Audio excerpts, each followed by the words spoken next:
Hello guys, Mahadev બધાને. આપણે જાવી છીએ ગંગા સતી પાનબાઈના આશ્રમે. આપણે બ્લોગ ચાલુ કર્યો છે સમોસરાવટી. હવે તમને ના જાઓ પછી મળું તાગીન મારે એની ફેમિલી. આપણે પહોંચી ગયા છીએ ગંગા સતી પાનબાઈના આશ્રમે. દર્શન કરી લો ગંગા સતી પાનબાઈ.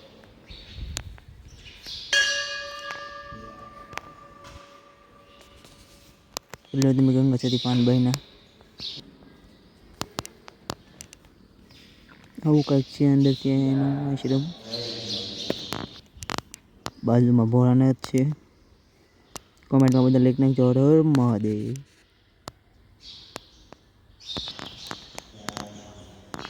અને આ બાજુ છે રામજી મંદિર. એનું નામ તો રામ સીતા અને લક્ષ્મણ. સીતારામ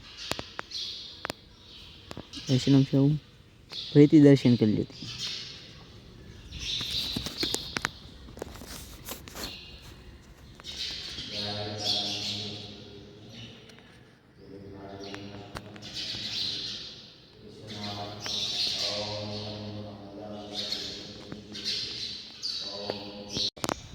ફાઇનલી આપણે પહોંચી ગયા છીએ ગંગા સતી પાનબાઈના આશ્રમે.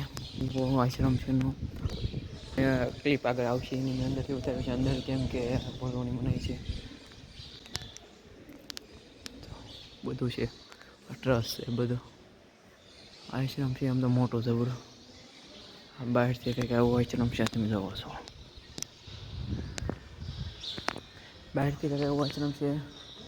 હું નથી પાયો છે. હાલ પછી કાળુભા નદી આ બસ બાજુની સાઈડ ના એવી છે કાળુભા નદી. અને એમ કોઈ ગયા છે ગંગા સતી પાનબાઈ. એ આપણે ભણતા હતા ત્યારે એ ગંગા સતીના ગીતો બધું આ બધું છે. મોટો જબરો આશ્રમ છે એમ તો.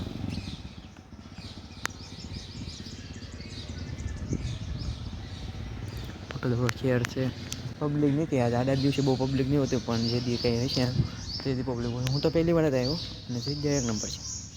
મળું તમને દર્શન બર્શન કરી લીધા છે. હવે પછી તમને ઘડી મળું તઈ માટે.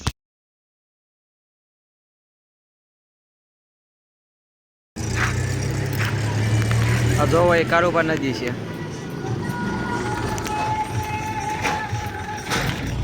હવે આપણે નીકળી જઈએ ગરબા.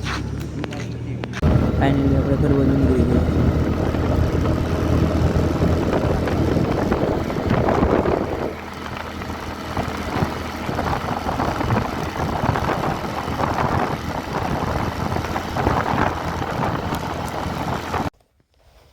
કંઈ નહીં, આપણે એવી એવા છે ગંગા સતી પાનબાઈના આશ્રમમાંથી. અને વાડી એવી પાણી વાળવા મળ્યા. ભાઈ છે શર્ટ છે તે દી આપણે શર્ટ કરી એમાં પાણી વાળવાનું છે. તેમાં પાણી વાળવા મળ્યા છે.